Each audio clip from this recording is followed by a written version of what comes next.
What's up, everybody? This is kind of like a semi-new thing I'm gonna do. I'm gonna get back to my countdown videos, but at the same time, I want to like do something like different. Like I might start counting down like my top favorite like hip hop albums of the year and shit like that. I was kind of bored, so I may as well start doing with the year I was born, which is 1995. 95 was a dope year for hip hop in general.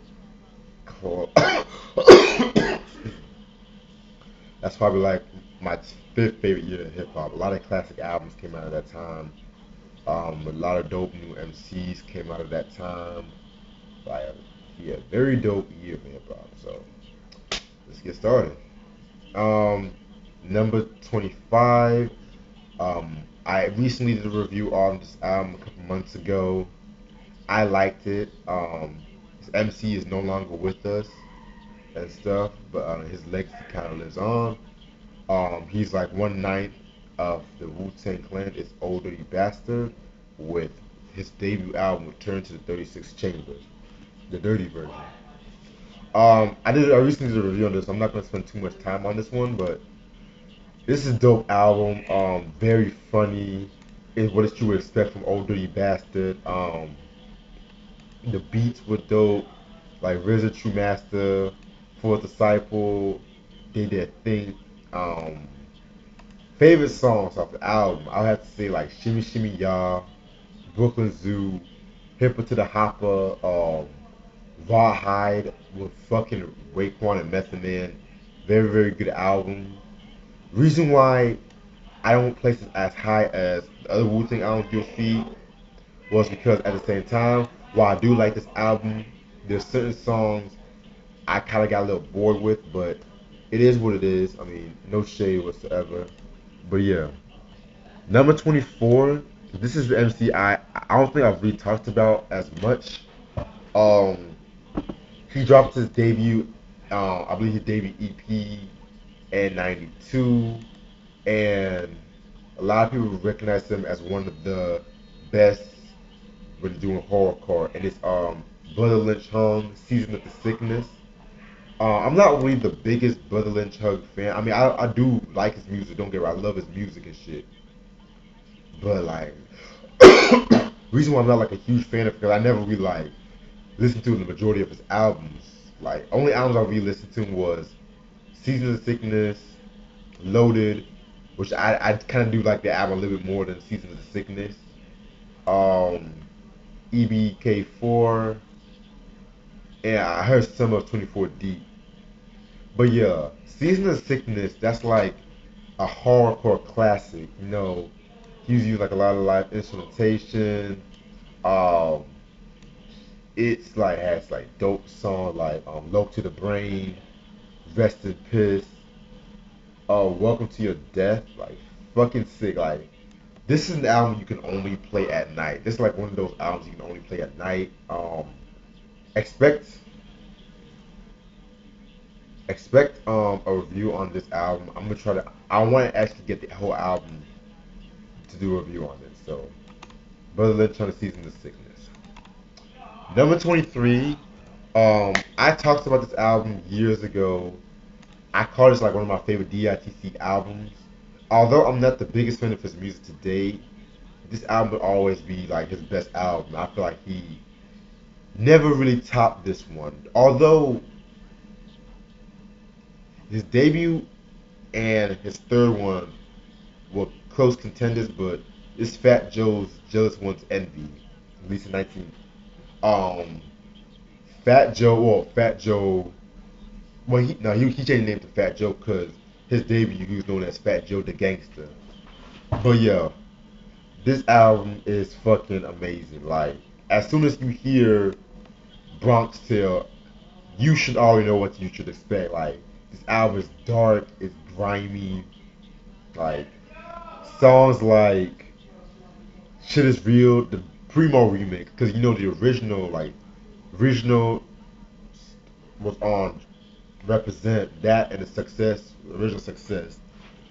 Respect Mine, Watch Out, which was Big Pun's first appearance on Wax. But well, actually, Success was actually the original Success was on this album. But to this day, my favorite song off this album, I always have to go back to Bronx Tale. Cause Diamond, that's like one of Diamond D's best beats, and KRS One murdered that fucking shit. I have to do a review on that album because they were just going back and forth. And you gotta understand, KRS One back in '95, he was at his prime, definitely at his prime. Like my favorite years from KRS One was, hmm, maybe I would have to say 1990 to 2001. And I'm gonna explain more when I talk about his album coming up later. But like back to Fat Joe, like the reason why I call this his best album is because I felt like he was more versatile with his topics. Like for like shit is real. He was talking about his upbringing and shit like that. Yeah, and like it has like a mafioso feel to it too. Like with certain songs like Success, Envy. Like this is a very dope album. I never really hear a lot of people talk about his album. No, yes, he does not make the best music as he used to, but it's I still like respect Fat Joe. His legacy lives on. Okay, this number 22. This album is an album that was very like whenever I hear people talk about jazz rap, this is like one of the first albums that comes to my mind. It's AC Alone's All Balls Don't Bounce. Yes, I do know about my AC Alone. This is his debut solo album. You guys know AC Alone. He was a member of the group Freestyle Fellowship, and things of that nature. I need to get some of the albums. The albums are kind of hard to come by where I at. But All Ballers Don't Bounce. That's like my favorite album from him. A lot of people say Book of Human Language is his best album. I gotta re-listen to the album to give you like a good opinion on that one, but this album is so jazz. This is the type of album that you go into like a jazz club and you have like these guys, like spoken word guys, and then have like a live band in the background. Very dope album. Like this is a West Coast classic and shit like that. This album kind of picked up where Low End Theory left off. I feel like both of those albums kind of spoke volumes with each other. Like my favorite songs off this album are what's that? Headaches and Woes. That beat is so dope. Mr. Outsider, Makiba, Makiba. AC alone switched his flow up so much, so many times in that whole damn song. Like, you have kid after kid after kid after kid after kid. Like, that song right there is a classic hip hop song. Like, dope storytelling on that song. This is a fresh album. Like, this is a very good album. Don't really hear a lot of people talk about AC alone because I feel like he is very slept on. Very, very slept on and shit like that. Next album. This is this album was one of the most influential albums from the South. This is Goody Mob's Soul Food, released in 1995. Oh, duh, Reggie. Okay. Yes, this album is. If every time I think about Atlanta, I always think about this album. It is so soulful, so southern, so down to earth. Like dope songs like Soul Food featuring Sleepy Brown. Um, Very dope song. Sleepy Brown, of course, affiliated with both Goody Mob and Outkast. Thought Process, one of Andre's best appearances on that song. Cell Therapy, that's like the song that made me want to check this whole album out. Dun dun dun dun, bum bum bum bum bum. Like Soul Food is definitely the album that really brought the South to the mainstream. like it push it out there. And this album was so groundbreaking for its time. This next album is for my West Coast heads right here. This is number 21. A lot of people might get me a little surprised by this, but this album has been sought after for years. I think they re-released the album a couple of years ago and shit like that. This is BG Knockout and Dresta, Real Brothers. You guys should know who they are. They were Easy East Prodigy's dope ass album. One of the most underrated West Coast albums ever. Like this album's like songs like 50/50 Love, Compton Swingin', Compton Ho, Compton and Watts. And of course they ended out with DPG Killer where they dissed the fuck out of Dog Pound. I'm sorry, but I love the Dog Pound, but you got me. That song straight up slaughtered them. I'm sorry. Alright. Very good album. Like this album, you can play this album like in a kickback and shit like that. You know, like not like a cookout basically. Yeah. So dope ass album. Going back to the South with our next pick, our number 19 pick. This is 8 Ball at MJG with On Top of the World. Released this was on Swab House, of course. I have this album. Like I do have Real Brothers, and Jealous One's Envy in return, but I have this album. But what sucks, it was the chopped and screwed version, and I don't like chopped and screwed like that.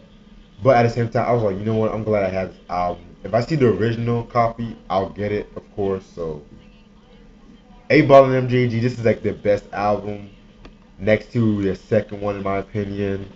Um, this album is dope. Like, you know what to expect from A Ball and MJG.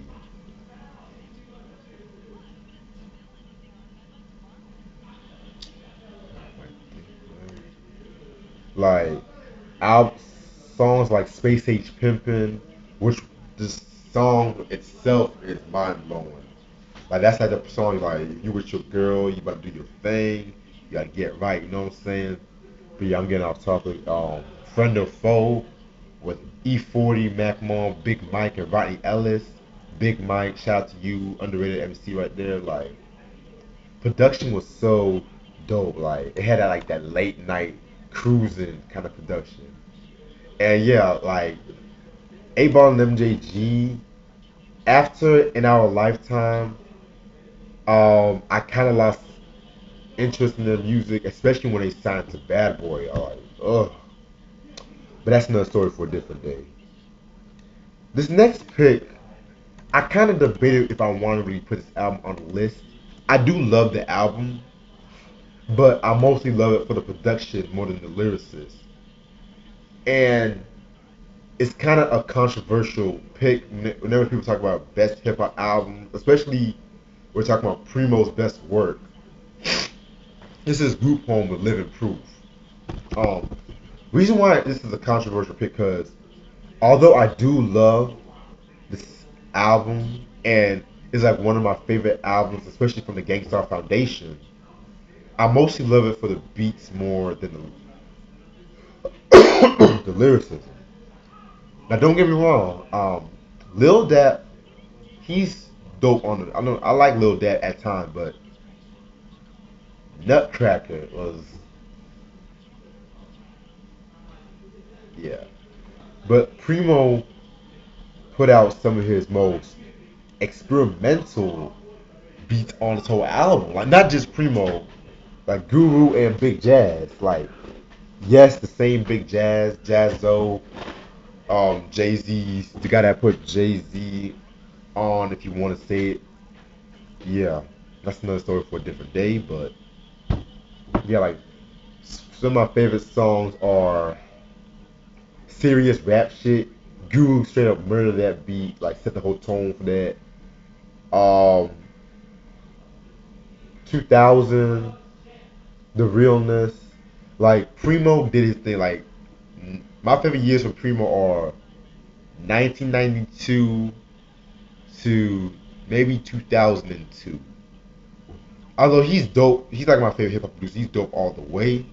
Those years, like you should already know.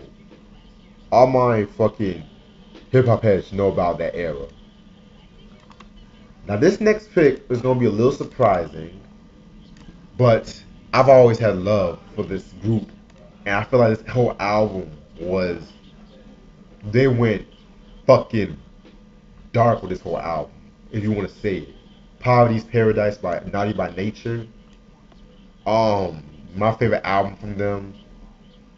A lot of people say their first album was the best. A lot of people say this. Well, not their. Well, a lot of people say their second album was their best. A lot of people say their third album, but this album was just. It just spoke volumes to me. Like, believe it or not, this was actually the first rap album to win Best Rap Album in the Grammy. So yeah, like this is very. It was a very big album. Like, very dope album. Songs like Craziest, Clap Your Hands, Hangout and Hustle featuring J Love and I Face Finsta, World Go Round, which is like my favorite song off the album. Um, yeah, like let me talk about Tretch. Tretch is definitely one of my favorite MCs, underrated MC too. Like, dude can rhyme circle like monosyllabic. He's like an all around MC in my opinion. So I do have that album too. So stay tuned for a review on that one. Number 14. Wait, am I on number 14? Number 16. Damn, I'm tripping. Number number 16 is Cypress Hill's third album, Temples of Boom. Um, my favorite album from Cypress Hill. This album was like they went more dark. Muggs' production was off some other shit. Um, yeah, like crazy, crazy, crazy album. Like, cause a lot of people say Black Sunday was the best. I love that album, but I re-listened to it like a couple weeks ago, and I kind of got bored like the second half. But that's another story for a different day. Stay tuned for that review. Um, back to this album, like, oh, where is it? This album is dope. It's sick. Spark Another Hour is hands down one of my favorite Cypress Hill songs of all time. Throw Your Set in the Air, where they're going after Ice Cube. They're going after Ice Cube and shit like that. No, wait, not that song. No, no rest for the wicked. Throw Your Set in the Air. Y'all should know this. I'm gonna save that into the review. Y'all should know the history of that beat. Illusions, Boom Beady Bye Bye. Like, if you guys love this album, check out their the unreleased and revamped album. Like, it's just basically remixes of their songs, but most of the songs off that album was on that the unreleased album. So I thought that was kind of interesting. But yeah, this is like their last really great album. Four was good, but it wasn't great. It could have been a little bit better. That's yeah, but stay tuned for my reviews on these albums. Number 15, this is like one of my favorite MCs of all time. Um, I was listening to one of his albums and like a couple of days ago, and it just made me want to re-listen to this one. This is Master Ace Incorporated, sitting on Chrome, releasing released on this delicious vinyl. Okay, so Master Ace is like definitely one of my favorite MCs of all time. Very consistent, very versatile. and this was like his group, his second album with the group. The group consists of Masta Ace, Lord Digger, Dope Producer, and Dope MC, Paula Perry, and Lachey singing. Like this whole album was very dope. Had like a very laid back ish vibe with it. Like you can play this whole album without skipping a track. People in My Hood, INC Ride. That was a nice choice for a single, by the way. You Can't Find Me. Probably my favorite album of this whole. My favorite song off this album. Turn It Up. For the Mind with Cellar Dwellers. Like fucking Cellar Dwellers. I really wanted to include their album on this list. Wait, on I really want to include the album on if I do the 1996 list. So stay tuned for that. Yo. Oh, you still kidding? Yeah, yeah. I'm just talking about my favorite hip hop albums of like 1995. This is my homeboy Justin. See it. What's up, YouTube? So yeah. Alright, that's Master Ace sitting on Chrome. Number 14 comes from one of my favorite MCs and producers of all time. This is DJ Quick with that Safe and Sound, his third studio album. What can you say about DJ Quick? Dope producer, in my opinion, the best West Coast producer. All my Dr. Dre fans, please sit down and shit. But yeah, cause he's like more consistent. Like I feel like Dre fell off after like Get Rich or Die Trying, if you ask me. But Safe and Sound, you could consider this a Death Row album because it was executive produced by Suge Knight. But it is what it is. This whole album is sick. It's so funky. It's soulful. Like his best album, like Summer Breeze, It's Your Fantasy, Safe and Sound, fucking Dollars and Cents, which is like one of the best diss tracks of all time. I'm sorry, MC8, but he killed you with that song. It is what it is. So glad that they squashed the beef now, though. I'm so glad that they done that. Okay. Um, you want some? You good? You almost done? Yeah. I'm uh, I'm gonna actually cut the video a little short today because my battery. I had to charge my battery, but I'm gonna pick up back at number 13. Thank you for watching. Peace.